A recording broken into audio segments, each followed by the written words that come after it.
Assalamualaikum warahmatullahi wabarakatuh. My name is Aiman Hazim Faiz, and today we would like to present our problem-based learning project, which is first order ordinary differential equation (ODE). I would like to introduce our member, and we have Faiz, Aiman, Khalis, Faris, and Amirul. So let's move to our first part, which is introduction. Okay. In introduction, I would like to explain to you that first order ordinary differential equation (ODE) is a mathematical expression that relates the rate of change of a dependent variable to the value of an independent variable and the value of the dependent variable itself. The application of first order ODEs are diverse and far-reaching.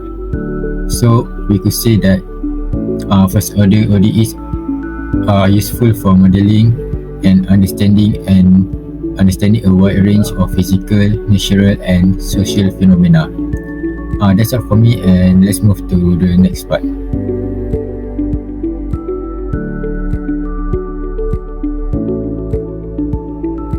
Next part is Vila table. For part A, the fact is the half-life of an isotope of lead Pb209 is 3.3 hours. The idea is Pb209 has a stable isotope, does not undergo a radioactive decay over time. The learning issue is how long will it take for 90% of the lead to decay? How much is the percentage loss of the lead in 7.2 hours? What radioactive must decay?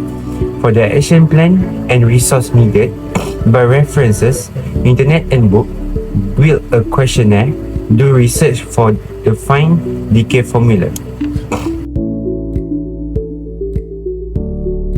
For part B, the effects of a cup of hot milk obeys Newton's law of cooling. The temperature of the milk is 180 degrees Fahrenheit. It cools down to 170 degrees Fahrenheit at a room temperature of 70 degrees Fahrenheit. The idea is it's more easier to drink. People love to drink in a room temperature milk. They don't need to use ice. The learning issue is how long it takes for the milk to reach 120 degrees Fahrenheit after 7 minutes. What is the temperature of the milk? And lastly, what is Newton's law of cooling? The action plan and resource needed, by reference, internet and book. Secondly, do research to find a formula of Newton's law of cooling. And the thirdly, build a questionnaire.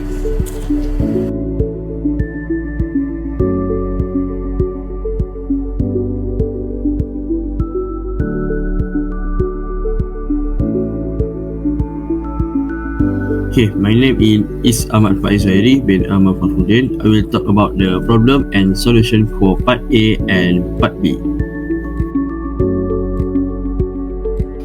So, for part A, which is topic growth and decay, our group choose to pick question 8 to be problem. So, the question sound is the radioactive isotope of lead Pb209 decay at a rate proportional to the amount present at A time and has a half of 3.3 hours.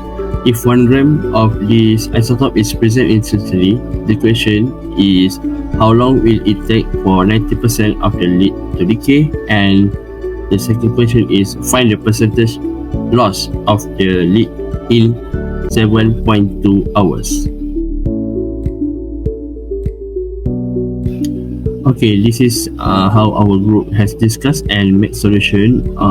First of all, we use decay formula, which is Qt equal to Q0 exponent power of Qt.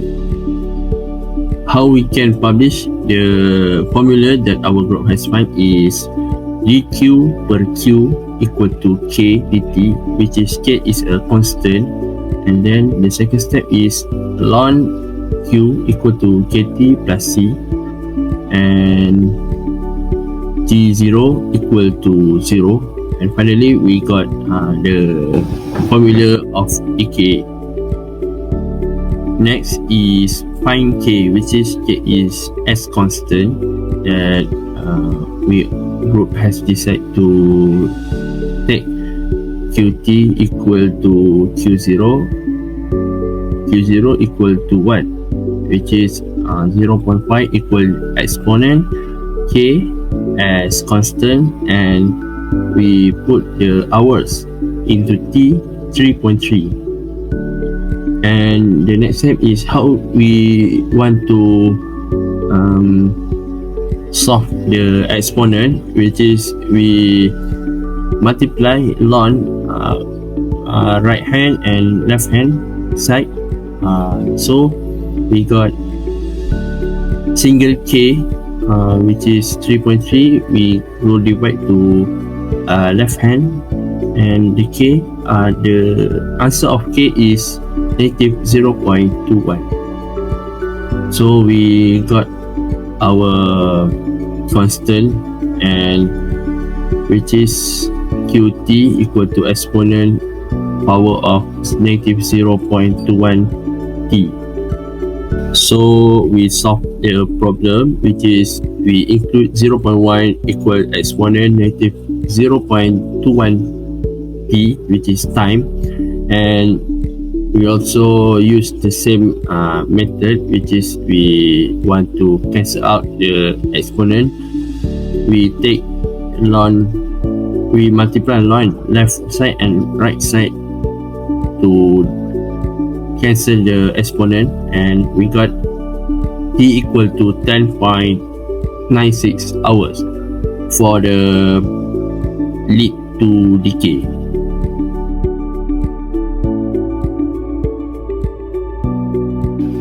So this is how we solve the equation for find the percentage loss of 7.2 hours.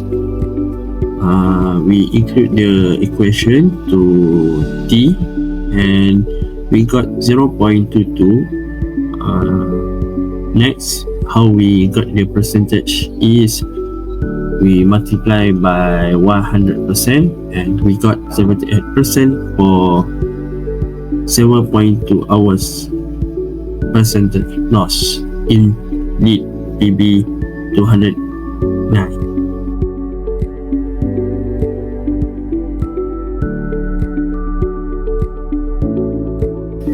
And this is for a part B. That topic given is Newton law of cooling.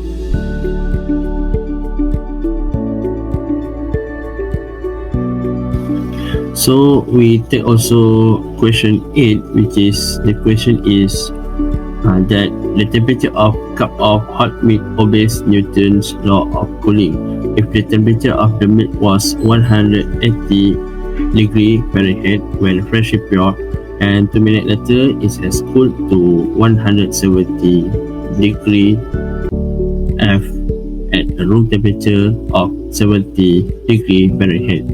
For the first question is we must determine the time taken for the milk to reach the temperature of 120 degree F, and the next question is you went to the toilet and come back after 7 minutes, hence what is the temperature of the milk?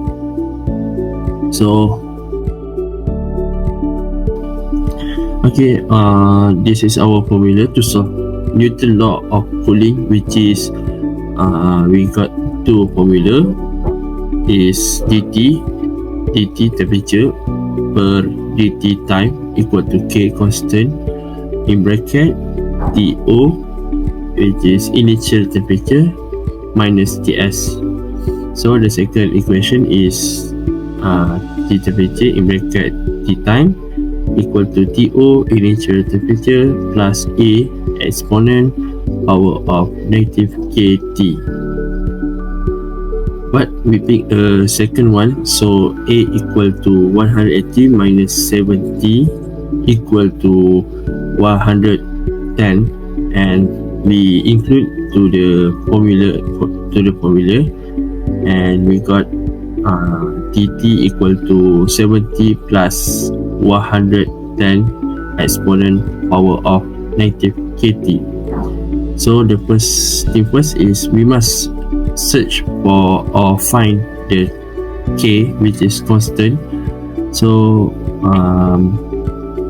we all include 2 2 minutes in the question, and we got negative 0.01 equal to negative 2k, and we bring the negative 2 divide by 0.01, and we got k equal to 0.5. For the additional knowledge, how we cancel out the exponent is we use the method ln, which is we multiply right hand side and left hand side, so we got the constant. For answering the question, we all include the all information into the equation, which is 120 equal to 70 plus 110 exponent power of negative 0.05 t time, and we do the equation using the same method, which is how we solve the exponent is we multiply ln to left hand side and right hand side. So we got time is 15.77 minutes. Therefore, it takes 15 minutes and 46 seconds to reach temperature 120 degree Fahrenheit. So to answering the question B, we use the same equation, which is tt equal to 70 plus 110 exponent power of negative 0.05 t, and we got 147.51 degree Fahrenheit. Come back after 7 minutes of the temperature of milk.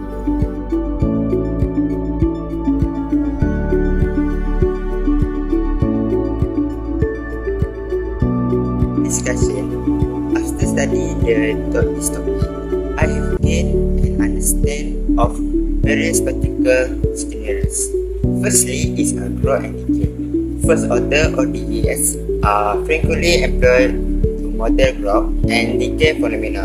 For example, they can describe population growth and radioactive decay or the cooling of a hot object. By formulating the rate of change of a quantity as a function of its current value, this equation provides into how to evaluate the happens over time. Next is the cooling of an object can be mathematically modeled using a first order ODE, known as Newton's law of cooling. Is relate an object's temperature change rate to the temperature difference between the object and its surrounding.